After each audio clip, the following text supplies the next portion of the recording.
Hello, everyone. Thank you for joining us on our fourth couch session at Next Canada. My name's Lindsay Lorusso, co-founder of Nudnik, and I'm part of Next Canada's Next Founders program. And I'm Shonezi, co-founder and CEO of Will Zack, and today we'll be chatting about our entrepreneurship journeys and also the importance of designing with a greater mission in mind. So Lindsay, tell us a little bit more about Nudnik. So Nudnik is the brainchild between me and my twin sister Alexandra. Prior to launching Nudnik in 2016, we spent a collective 20 years working for our father's waste management company here in Toronto. So it was really through that experience of learning what kind of waste were being turned into other things and what type of waste were not. Textiles waste was one of the ones that wasn't being turned into anything, both locally or globally.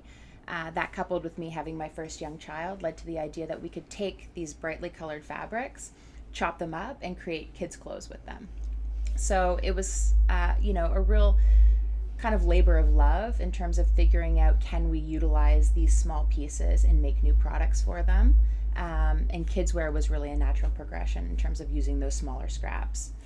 Wow. So tell us about that first production run. I'm sure that there was a lot of things that kind of came up that were constraints or challenges. It's really interesting. Yeah, absolutely. Every single time we've made product has taken off from the last time we made product. So the very first one was the amount of ideas we had about how we could convert this, how we cut it, which is the real difference in what we do is the cutting process. The typical lay fabric in stacks and cut in layers of 10 or so was just not something possible for us. So It was really, how do we deconstruct this material to the most efficient way possible? And then sewing it together is just, is pretty easy afterwards. But we had ideas of how we could do this, and then putting it to action was a completely different thing. So we started one place, and where we are now is completely different. And again, every time we do it, it changes. And every time we do it, it becomes better. And I think that's the goal of creating a really, an upcycled product at scale, is really kind of working and pivoting where we need to, and adjusting where we need to ultimately get to that place where it's efficient. Wow, that's awesome. So many questions for you. Yeah, and no, me too. Will and Zack, I want to know how you came up with the concept, you and your co-founder. How you developed the concept and where that kind of stemmed from.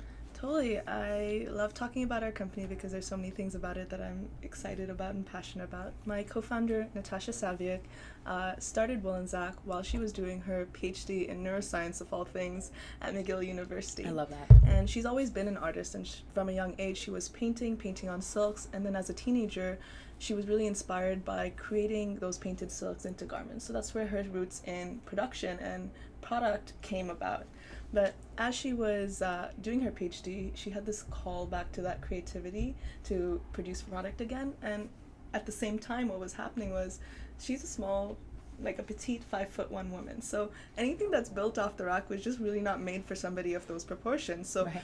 when she started making clothes for herself, it was really to figure out her own fit issues. And when those two, worlds bridged together, people started to take notice of the clothes on her and ask her to make it, and they'd be like, no, take my money, I need you to make this for me. Yeah. Which was how Will and Zack got started, because she was building these collections and only making made to measure. Right. But then when we met and came together, we recognized that there was this broader opportunity. For one, made to measure as a business model is prevalent for menswear, particularly in that professional wear. Mm-hmm. Men get custom suits all the time. Yeah. But when you look at the same market for women, it doesn't exist. And we saw this opportunity because we knew how to make the product. We saw that there was the market demand for that fit issue that was needing to be addressed. But as a consequence, we realized that while everybody in the retail industry is trying to fix, this one metric of liquidation percentage, which is trying to match how much you're producing with how much a consumer or your consumers want to buy and try to optimize that, taking a step back, we realized with the made-to-measure business model, we were actually never producing anything a customer didn't buy, which meant that from the production and the waste perspective that you're in, that we actually don't produce any garments that don't get bought. And Right. It's really cool how both of our businesses looked at that problem of production waste and looked at the problems in the market and tried to re-engineer the business model for the future of retail.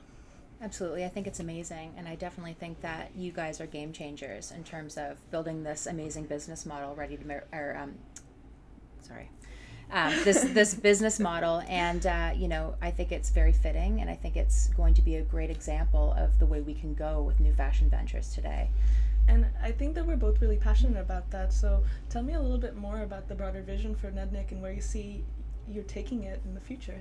Yeah, absolutely. So Nudnik is really, there's two sides of Nudnik. One that my twin sister and co-founder Alexander and I are extremely passionate about, coming from the waste management business, is that we want to create a upcycled product of scale. We really want to be an example of being able to do that. The amount of textile waste out there is astronomical. So, there is a real opportunity to utilize that, capture it, utilize that, and turn it into new product. And during that process, we're almost negative waste, because we're using waste that would otherwise end up in landfill and turning that into new products.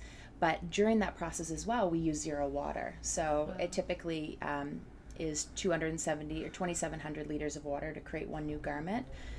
For us, we're just cutting from scraps, putting them together, and creating a new product from that. So for us, the broader picture is twofold. It's one, creating that upcycled product of scale and being a true example of that. And the second tier is really owning this next generation of future leaders, change makers, innovators. And that's the children that we're trying to raise today. So we look at these little kids that are wearing Nudnik, and for us, that's a statement of and a testament to the parents' values and beliefs of the world that they want for their children in the next 10, 15, 20, 30, and beyond years. So, Nudnik in itself means little rascal, little pest. Yeah. And, typically that's viewed as negative, but we want that little child who's asking a million questions. We want that little child who's going to change the way things are done and not be afraid to do that. So, so an upcycled product at scale, and, creating this next generation of future leaders and game changers. That's awesome. I relate to that so much. I'm so excited that you're building that future for them. And you mentioned it, right? Like scale. Mm-hmm. How are you planning to scale operations? Because as you know, producing anything at scale is a challenge. So producing something that's upcycled has its own set of considerations. So how are you addressing that? Yeah. Absolutely. So it's such an interesting world to be involved in creating a product from waste. And there are other people trying to do this in other industries, like in the building world. They're trying to create, pieces of flooring that look like wood that are made of recycled plastic. Mm. And the challenge is always, do we have enough input of that waste material to create the output necessary to make this a scalable business? So for us in the fashion industry, we look at waste stats, and there's enough cutting floor room waste. So when you stack all the fabric and they cut the pattern pieces from that, there's a lot of waste in the gaps that just get sent to landfill or burned or otherwise. So even just focusing in on that side of the waste from apparel manufacturing, there's enough of that every year to give each adult or each person on the planet 6 adult-sized t-shirts every year. So that's just an extraordinary amount of waste. Yeah. And that's just one facet of the waste that's created through the manufacturing process for apparel. So for us, it's astronomical. And at this point in time, we see being able to create a product of scale quite easily, because the product is there to create it with. Also, our real value proposition with the factories we're working with is that we're taking what traditionally would be a disposal cost for them, either a disposal cost or obviously an environmental cost of getting rid of this waste, and we're translating that into a revenue stream for them, because we're making the product where we're sourcing that material as well. So, we're partnering with factories all over the world, and we're really looking to be able to foster these relationships with them, in which we can grow this product out and scale it together. Awesome. Mm-hmm. And what about you? Because it's also a very interesting element of your business too, is how you scale that side of your business as well. Yeah, totally. It's a question we get asked a lot, because when somebody thinks of made to measure and tailoring, they think it has to be local, it has to be really close to the consumer. But what we done in the past year of being around as a business is first figure out how to address the consumer need and engineer the right value proposition, because if we really are going to need to scale, we have to have that consumer demand first. Yeah. But on the production side, the thing that's really been interesting is that because we had to be nimble and because we were testing, we've actually constructed a really lean supply chain and value model, where our fabric mills, for example, will cut just as much as we need and send it to us, and not more. And for example, our ateliers will produce the one item at a time, the way that they would produce a sample. So we're not producing, 10,000 units or 20,000 units at a time. Right. So what then becomes important for us is that foundational infrastructure for the data and orders to flow through that process and all those nodes in a repeatable way. So it's interesting how this intersects with all the new advances in technology and all the insights we can learn just from that perspective. Right. And then getting the resources behind it to make sure that we're quantifying and aligning it up so that the timelines of it also make sense to deliver the value proposition that we're trying to do. So for those in the audience that are not familiar with Will Zack, essentially we do made-to-measure women's wear for professional women, so suits and dresses and things like that, but we're producing in a luxury atelier. So our product, while it's a premium price point that's comparable to, say, Hugo Boss in theory and that segment of the market, is being produced in a facility that actually produces luxury goods. So we really focus on that quality and the longevity of the garment itself, because we care that this is something that not only will our woman wear through those important moments in her career, but pass down to her daughters. We want to create those legacy products for her. Yep. And because we know her size, everything we make for her is in her size. So we kind of call ourselves, the fashion company that only makes your size.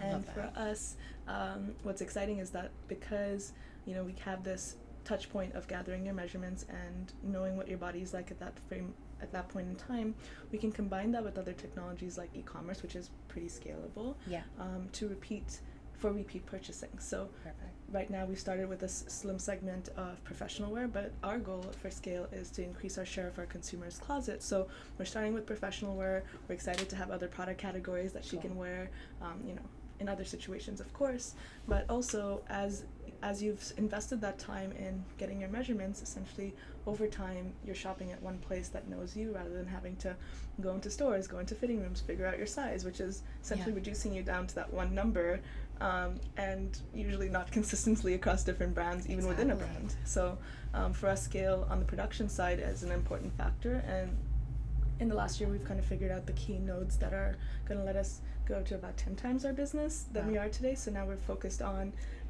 repeat orders and repeat purchases as that method of scale for us to grow to a larger company. And then, in the future, as we're trying to tackle production across the world, I think what will be really interesting is how we could take this foundation of data flow and the technology that powers our supply chain and apply that in local production around the world so that we have this hub and spoke model to maintain the competitiveness in turning around product in a time frame that makes sense. So today we're 2 to 3 weeks, which is already faster than most made-to-measure businesses. But with the new tech that we've incorporated since joining Next Canada, and through the amazing network that is here, we would be bringing that timeline down to a week and a half. That's amazing. So you'd be getting a made-to-measure garment that wasn't produced in thousands of units in order for you to buy that one item in the time frame that you are shopping and what e-commerce companies would fulfill their ready-to-wear orders. Anyways, that's amazing. I feel like the commonalities between our business models, there's quite a few of them. Like the lean manufacturing model is just something that we've so strived for from the very beginning of these days, obviously because we want to create less waste in our process as well. But I think lean manufacturing is such an amazing kind of focus for businesses today. Do you think that ultimately when new businesses are coming into play, new fashion businesses, do you feel like lean manufacturing should be something that they are always considering? Absolutely. I think that the ecosystem has to evolve to that type of business model so that for two reasons. So, when you look at the legacy model right now, so much is focused on, the existing infrastructure, right? So because they've done things now for 60 years, they have to continue doing it that way. That's where you and I think, kind of have challenged whether that has to be the case and have found ways to do that. And I'm excited for new brands that come in beyond us, because being that example and being that first person to do it is a strong signal to the market that it can be done, which allows everybody, including the retail and fashion leaders, to reflect on their own businesses. So, when you think about what is the big barrier for a fashion company today, one of it is, of course, attention, right?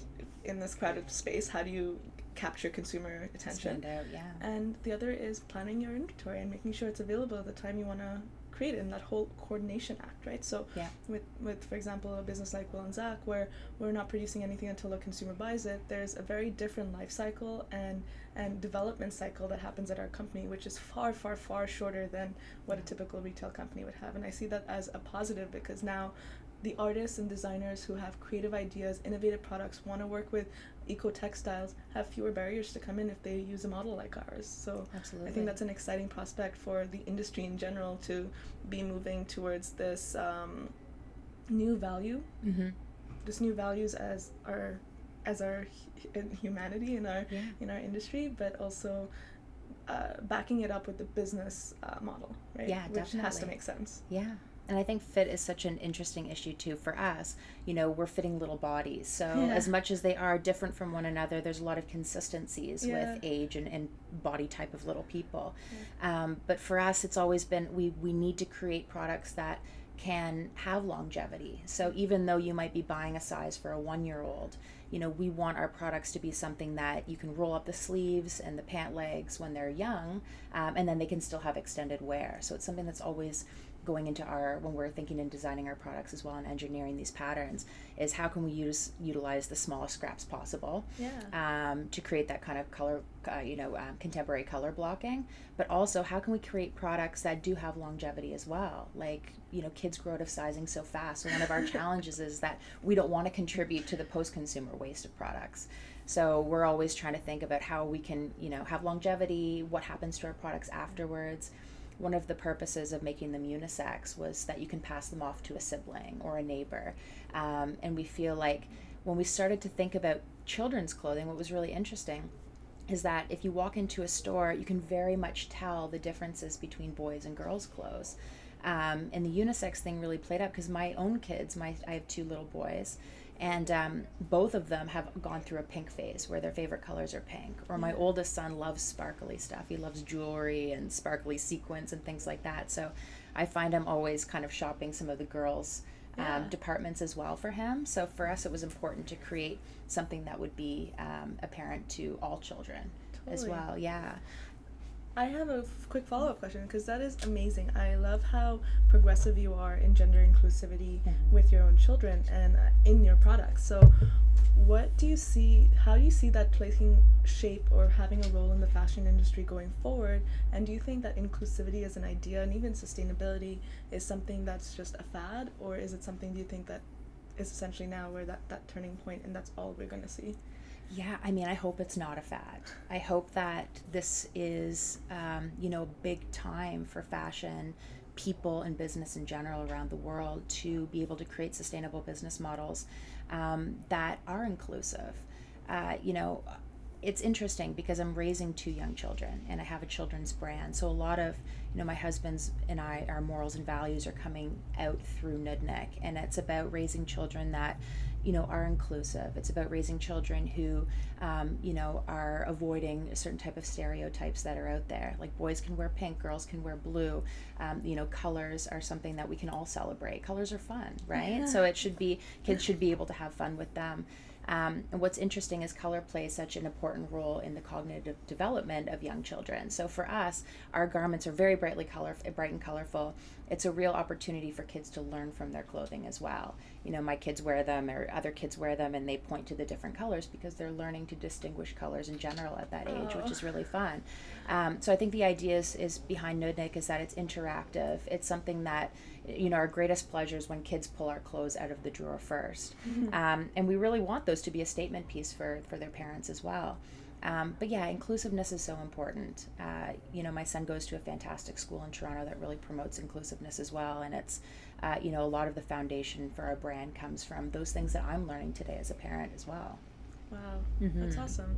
I think inclusivity in the fashion industry is such a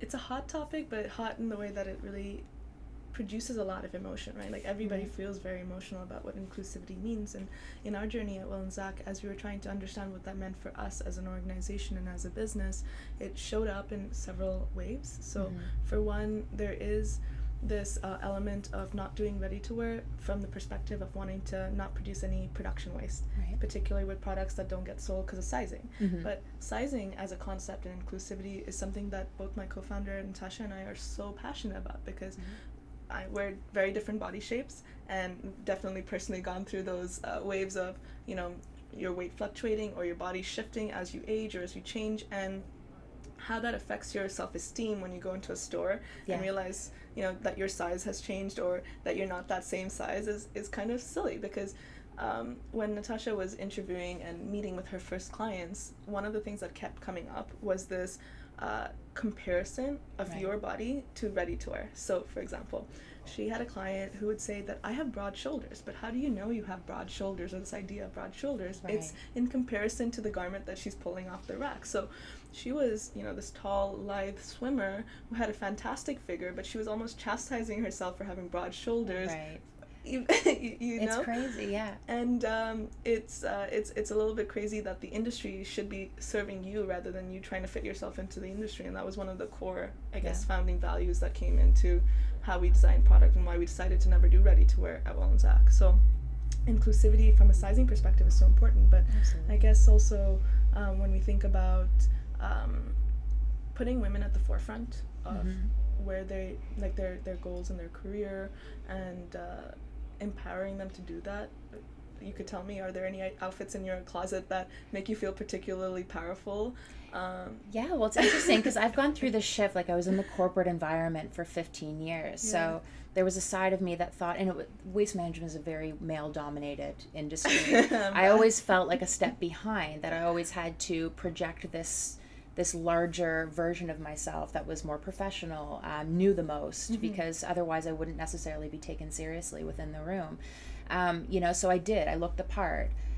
You know, there was the suits and the different things that I would wear, and I felt really powerful in those, and those made me comfortable in that setting, amongst all the different men, and voicing my opinions and different opinions especially. And what's interesting since then is now I'm running my own business. I'm a mom, so it's you know, I go from mom in the morning to business to mom at night, and then business, and you know, it's a lot more casual. So I feel like my identity has changed somewhat too in these kind of years with raising young children and having this children's brand startup. So, you know, I wear my Converse out. It was actually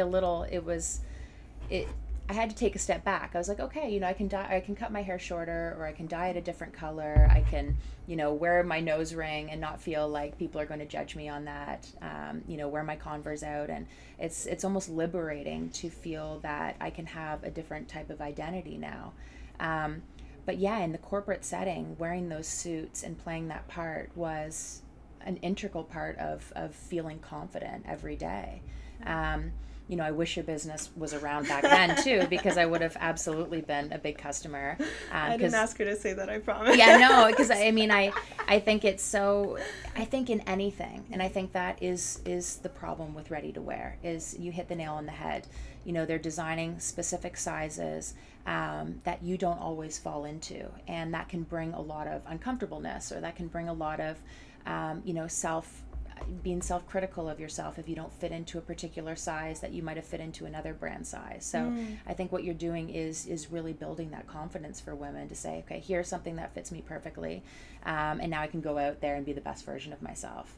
And essentially that's what we're trying to do with Nudnik too, with these little kids. Like, here, wear all the colors, you know, wear something that's comfortable, like get ready to go on your daily adventures of play and, you know, and being a Nudnik, and you know, be your best version of yourself, which I think is so key. It is. It really is key. And I love that Next Canada brought us together, because I don't think we would have met had that not happened. Yeah, right? exactly. And I think that, you know, this ecosystem and ecosystems in general play such an important role in helping young entrepreneurs or early entrepreneurs, you know, launch and jump off into the right way in the world. And I'd say that this has been such a fantastic experience here at Next Canada to kind of meet your kindred spirits, you know, doing things. So I want to talk a little bit more business and want to hear more about the wins that you've had in the company. So can you give me a couple of stories of things that were just indicators that you were on the right path? Absolutely. So, what's so funny is that when we had this idea of converting textile waste into new kids' clothing, the idea came about 5 years ago. So this was, I think, a big turning point within the fashion industry where we were seeing headlines, or we hadn't even yet started to see headlines. Headlines have kind of come consistently since that point where, big fast fashion brands are getting in a lot of trouble because they have this surplus of stock left. They're burning it. They're getting in trouble with the amount of product that they're generating, and a lot of product that's unsellable, factory working conditions, everything like that. So I feel like, since we came up with this concept, it has become a little bit more transparent. But at that time, we didn't know if this was something that was going to be well received within the fashion industry or business industry in general. So a few different validating things came from the initial ideas of doing this, and that is we got into the Joe Fresh Center for Fashion Innovation. So that's an 18-month accelerator program. We finished that this fall. Next Canada, of course, being brought into these business accelerators in Toronto and being brought into that startup community was huge for us. It validated our idea. It validated us as founders of a startup. And we were really able to learn, obviously, from all those mentorship and resources. A couple other things. The press has been wonderful to us. We have gotten a lot of organic press on how we do our business. And, every time that we get in front of someone or someone includes us in a piece or writes a piece on us, for us, that's a huge win because it means that even though we're doing something different, that something different is being recognized as something that is possible. So that's cool. I'd say the last thing was we were at DX3 in PayPal's Startup Alley in February, and they had a pitch competition, which we won. Wow. So I think all of those things combined have really given us the confidence that we're onto something. When customers buy your product, it's just, it's, as a startup, it's so rewarding for a customer to buy your product, right? It's so validating that people are out there, they're finding you, and that they're purchasing from you, and they're showing pictures and sharing pictures. So I think all of those different things along the lines of some really big trends in fashion. We look at the trend forecasting software and they're saying that patchwork is in. So our idea of creating this colorful contemporary patchwork is in, and it might not always be in, and maybe we'll have to move and we'll have to change the look of our stuff. But even that was so validating to us. It's like, okay, we're on the right track.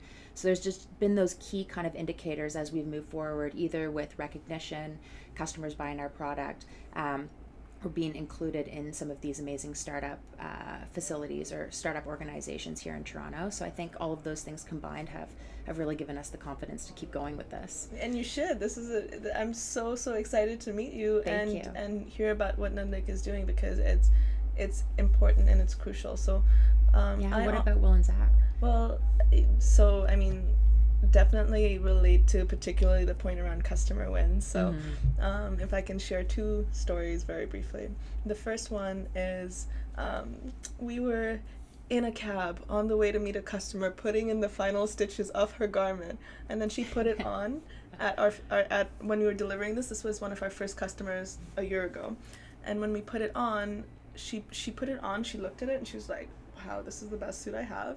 And she wore it out of the appointment to her next meeting, which was a big presentation she was giving in front of her boss at some fancy meeting that she was having that day. And we were just like, as soon as she left, we were just like, oh my God, Such a good moment. Such a good moment. And it was I guess the contrast of, oh my God, is this gonna fit? Is it gonna work?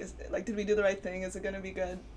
And her putting it on, it fit her like a glove, and she loved it so much that she just wore it out of the meeting. She's like, this is my outfit for the rest of the day. And we've kind of all been there, right? Like we've been there, like if we've bought shoes before and we look at our old ratty ones we walked in the store with, and then we see these awesome new ones and we walk out of them with that. But it doesn't always happen with clothing, so that's incredible. And another really fun story that it was a complete coincidence. I had the opportunity to watch Michelle Obama live when she came to Montreal in February, and of course you're high on the endorphins of hearing Michelle Michelle Obama talk about French fries and oh yeah, whatever. life after being first lady. And I'm in the coat check line and I see a customer and I was like, how are you doing? That's How's awesome. it going? She's like, it's going great. I need another suit because the suit I bought from you is on my weekly rotation and I always save it for my important meetings and I'm wearing it all the time and I love it. Thank you so much. And just not expecting to bump into her, not expecting to see her, and to receive that feedback it's so energizing, particularly when, as you know very well, being an entrepreneur is not an easy thing. For the entrepreneurs in the audience, we invite you to, in the comments, share your experiences that are your wins, but also the contrasting challenges, because there's tons of them. But yeah, when you have that rush from realizing that there is a value proposition out there, that it's not, it is accomplishable, and to have that overwhelmingly positive feedback, it's such a great feeling. And it's important to note, that there are so many struggles as an entrepreneur with a startup. There really are. I mean, you're constantly evaluating your business proposition. You're constantly redefining. You're constantly pivoting where needs to be pivoting, and holding on to what needs to be held on to. But it's those important, successes. And what do you think? My sister and I also talk often about. We've had some really great successes, but I feel like we don't celebrate them enough. I feel like we're like, yes, this is awesome. And then we're like, move on to the next thing. And we've talked about this recently. It's like, okay, we need to just hold on a second. And, this is something great. Sophie Trudeau wrote us a letter. She had some of Nudnik clothing for her son, Hadrian. And she wrote us this really awesome letter saying to keep going, that what we're doing is very valid. And for us, that was so incredible. And I look back on that now and think, wow, that was amazing. But I don't think we celebrate enough of those moments. I think that we, in the startup world too, need to, maybe we can start some sort of little chat or something where we can share a success and we all give some appreciation, because I think that we just move so quickly on from things in the startup life in general. That we don't often pause to say, hey, we're doing something really awesome and this was a huge win for us, Totally. A couple of points come to mind on this. So for one, totally agree. We do not do that enough, even at Will Zack, and it's the exact same experience. It's like, oh, that happened. We'll do a happy dance, and we're like, oh, we're failing at everything else, so let's keep going. We gotta go. And it's just this rush, this urgency, and it's fun, but it's true that you should kind of take a second, I think, at the end of every day or at the end of every week to celebrate the wins. And if you have a team, do it with your team, because it really lifts up and self-fulfills, right? You continue that momentum.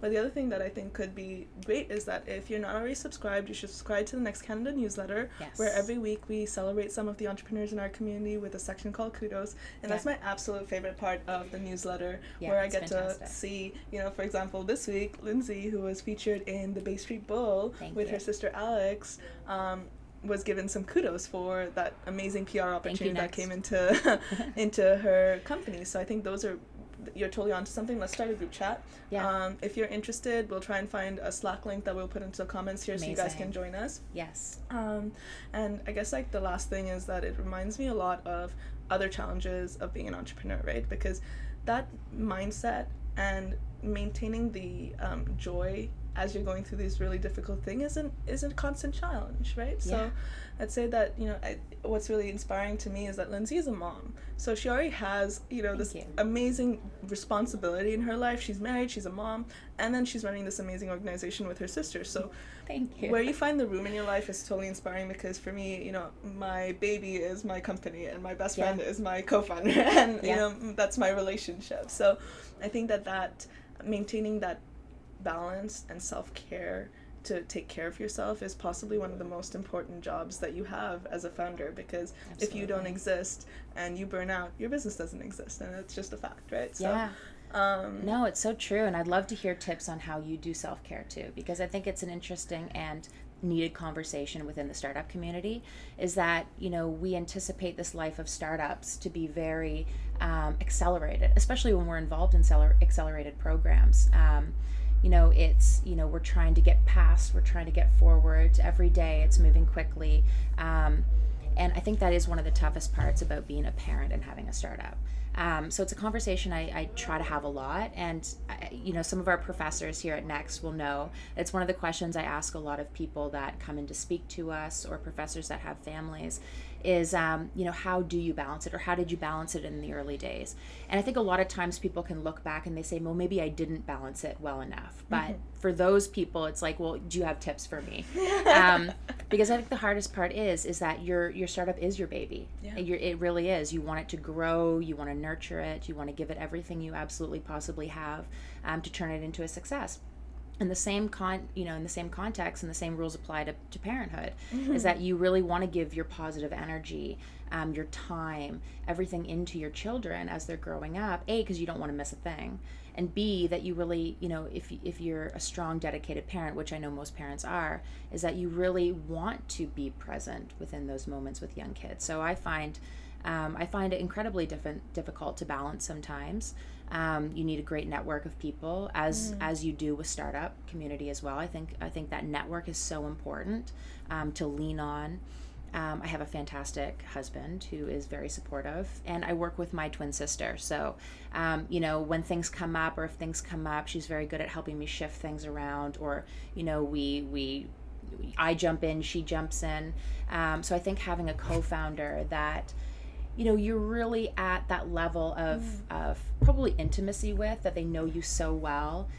They know you're ambitious, they know your drive, but if your kid is sick, sometimes someone needs to take over. It doesn't happen very often, but in those moments, that's the toughest for me. When it's something like the child is sick, I have to stay back, obviously.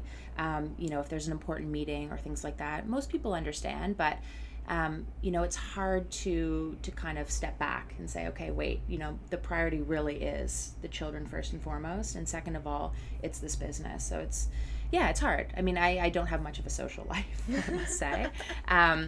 It really is all startup and all family. And I think for self-care, it is getting out with friends that I need sometimes just to kind of blow off steam. So I think for me, making a point of going out and just catching up with some people is probably, would play in really well to my self-care. It's also taking a bath in the evening, just kind of relaxing, giving yourself, ability to kind of, get away from all of the different stress of business and children, and, kind of bring it back a little bit. I'll, maybe get into meditation. I've always wanted to do that. So you segued perfectly into my number one self-care tip. So last month was a particularly challenging month for me from a self-care perspective, and the best thing I did was get back into my meditation practice. So I practice Vipassana meditation, so I can make sure there's a link in the comments if you're interested in seeing this, but it's the beginning of it is a 10-day meditation retreat, which is such a great way to immerse yourself in the practice, but how it works in your daily life is magic. Seriously, it is. So now I've been really utilizing the meditation room here at Next Canada, which has been a godsend for me. So the first thing I do when I come in is I take 10 or 15 minutes away in the meditation room, and I practice for a little bit. Anytime I find myself getting too saturated, the sponge is full, or just realizing I'm going to be switching hats very drastically and need to reset or refresh, it's the number one thing that I recommend doing. Just take a break, but take a break to meditate, and actually helps saturate your sponge a little bit. Squeeze your sponge out, Yeah, squeeze your sponge out. Hashtag squeeze your sponge. That's a good one. And I feel like that's something that maybe comes from, growing up in the Middle East and in India and far out there. It's a common practice, but here in Canada it's starting to pick up, and you have tools like Headspace and other things that, could guide you throughout the day or throughout your life in that practice. I highly recommend, if there's one thing for self-care and wellness that you incorporate in your life, if you haven't already, is to practice meditation. And then my co-founder loves to run, and I definitely didn't grow up with this huge affinity for fitness, but just her positive influence in my life has really been helpful on that front. So I think coming back to it, it's like when you're single and you don't have a family, or you're not a mom, you have the luxuries of actually focusing and building your foundation in those key aspects, so that when you do have these other layers of responsibility and joys in your life, that you're able to build off of that core foundation of eating well and exercising and meditating, making sure you're sleeping. Those are so important. Absolutely. And then, the social stuff, like see your friends, make sure you make time for those things. And sometimes it feels like there can't possibly be time for anybody else in your life, apart from your business, your family, or your whatever is your 3-4 things. But if you do it once every 2 weeks, that's still good. Like doing it a little bit slowly and frequently is still better than not doing it at all. And Absolutely. do yourself the service of not burning out, and do the best, and that's doing right by your co-founders and by your business too, by making sure you're not burning out, right? So sometimes you feel really guilty, and like it feels so self-indulgent, but then you realize, hey, if I'm gone, that's done. It's gone. It's true. You can bring that much more positive energy back when you've had some time to kind of decompress, right? Totally. Very cool. So I'm thinking that we have time for perhaps a few more questions, and the one thing that I was really curious about, Nudnik, is to talk about your role in the future of the industry you're trying to shape. Absolutely. I if I can get to a place where I can speak about circular economies, if I can get to a place where I can speak about how we convert waste products into new products, I'd feel like a very fulfilled person. So not only do I want to build Nudnik out, the brand and the vision, but I do want to speak about it. I do want to be in a platform which I can maybe inspire others or speak with others about the idea of circular economy. I think it's something that is starting to be talked about more. Coming from the waste management industry, that we're founded on that. We pick up and collect materials, and then the goal is to turn those into something else. And I think even people that are creating products can be much more intentional in their supply chains, like you are, about how much waste you're creating, how you can utilize that within your own production, and then other ways that we can utilize that outside of that regular production as well. So I think for the big vision, and in terms of where I want to go personally, is absolutely want to be a thought leader on circular economy within the fashion landscape. So that's awesome. So if you've already started mapping that out, I'd love to be a contributor to that knowledge and help drive it forward. I think it's really cool to understand your place in that economy too, and that's something that I'd love to work on with you. Awesome. Let's do it. Yeah, for sure. And what about you with Will and Zack? What does it look like in 10 years for you? So there's both 2 or maybe 3 sides to it that I think of when I think about the future of our company. On one hand, I really want us to be focused on building products people want, right, and not producing things that people don't want. So from one aspect, that's a design problem, right? That's finding the gaps in the market, making sure you're doing it better, building the value proposition in the most consumer-friendly way. But I guess the thing that personally excites me, coming from a background in retail, is the prospect of re-engineering the business model of retail, and how my ultimate dream is made to order and made to measure being the dominant business model in retail. And I think one of the things that need to happen in order for that to be the case is a strong example of a brand that's done it, that people can look to. And I want Will and Zack to be that brand. So we started with professional wear. We're excited to expand that into other categories, but the foundation has started. It's there. And how can we, in being involved in not just our startup ecosystem, but our fashion and retail ecosystems, help educate other people on how they could do things differently. Right. And I think that given our generation of millennials are now moving up towards those leadership positions in those organizations, I think that's more possible than it's ever been in the history of our industry. Yeah, I read a stat recently, and it was something like 86% of millennials today feel like it is their duty to change the world. And I found that very powerful, in raising the next generation of children, and also being intentional with how they live their lives. So I think you're right on track, and I think we can count on this generation of millennials to buy into brands like Will and Zack and Nudnik, and continue to buy into purchases that make sense for the environment and for their own lives. And also another interesting fact about millennials is that they're choosing experiences a lot over product. So I'm hoping that shift continues as well. Intentional buying, products that have longevity, products that buy into those morals and values that they have, and also that they're going to be out there doing cool things with each other as well, taking their kids on adventures, hopefully wearing Nudnik, or going into the big power business meetings, women wearing Will and Zack. I think that this is, I hope that we're going to see a big shift with the millennial generation into a new way of purchasing and living as well. Totally. I can't second that, third that, fifth that.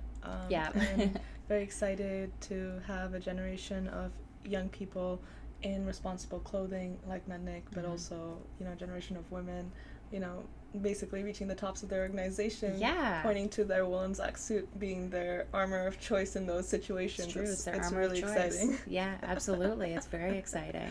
So we have one last really exciting thing that we get to do, which is we get to share with you on a whiteboard one thing that you need to add to your to-do list today as an entrepreneur. So Lindsay and I are going to write those down and then do the big reveal. All right. Here we go.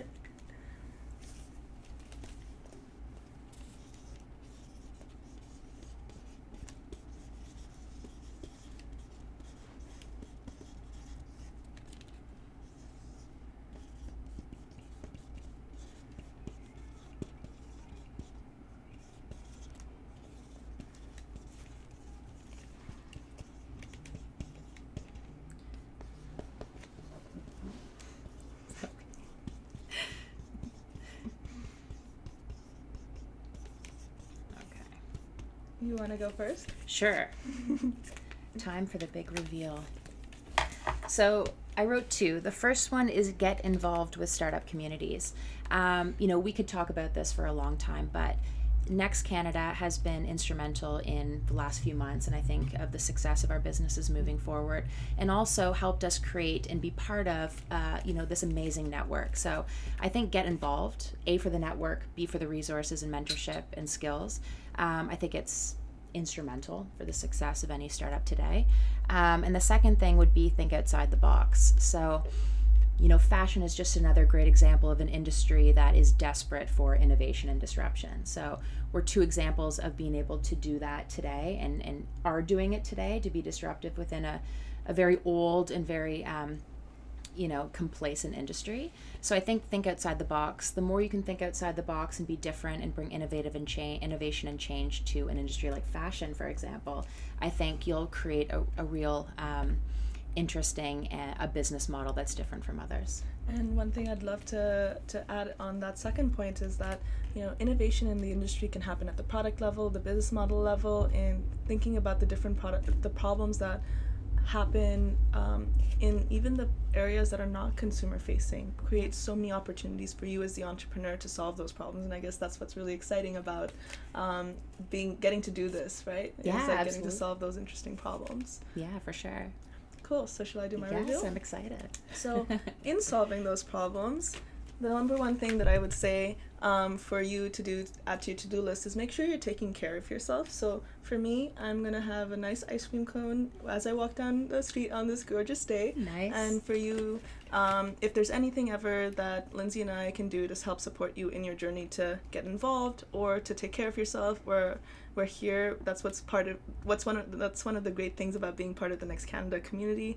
We're really glad that you joined us here today for our couch session, and we hope that our enthusiasm has definitely rubbed off on you. So some thank yous that we'd love to say is first to Nuscreen and Iman for helping us produce this #LifeAtNext couch session. So please use that hashtag when sharing this post.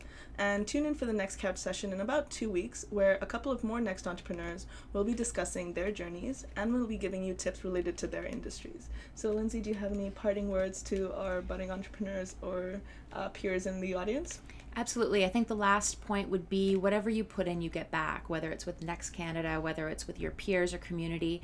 For us, it's giving back in this way, and we hope that this will be meaningful and beneficial to you out there.